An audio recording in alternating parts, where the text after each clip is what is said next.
J'étais dans une salle d'urgence à l'hôpital l'autre fois. Et puis, il y avait un tout petit garçon d'à peu près 4 ans là, qui pleurait à fendre larmes.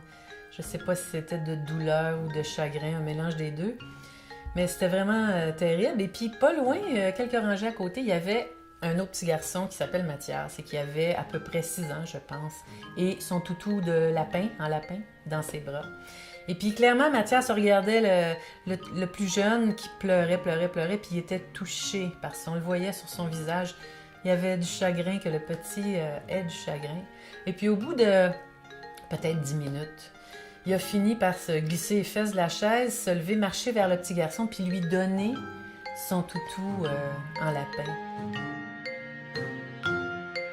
Il y a eu un moment extraordinaire parce que le petit garçon a tout de suite arrêté de pleurer. Ils se sont regardés, un moment d'éternité, et puis le petit est retourné s'asseoir sur sa chaise. Et c'était l'expérience de l'empathie. C'était magnifique à voir parce que assis sur sa chaise, Mathias rayonnait. Il rayonnait de joie. Et c'est exactement ça. Si on avait pu voir le cerveau de Mathias, quand il a donné le lapin, on aurait vu que son cerveau s'était mis à sécréter de la dopamine et puis des endorphines, toutes sortes d'hormones qui circulent dans notre corps pour nous donner un sentiment de joie, de bonheur. Et c'est quand on pose un acte de gentillesse, c'est comme ça que le cerveau répond.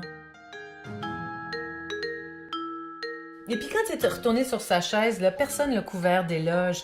C'est juste resté comme ça et c'est parfait parce que ça a permis aux hormones de continuer de circuler tranquillement alors que des félicitations auraient arrêté le processus.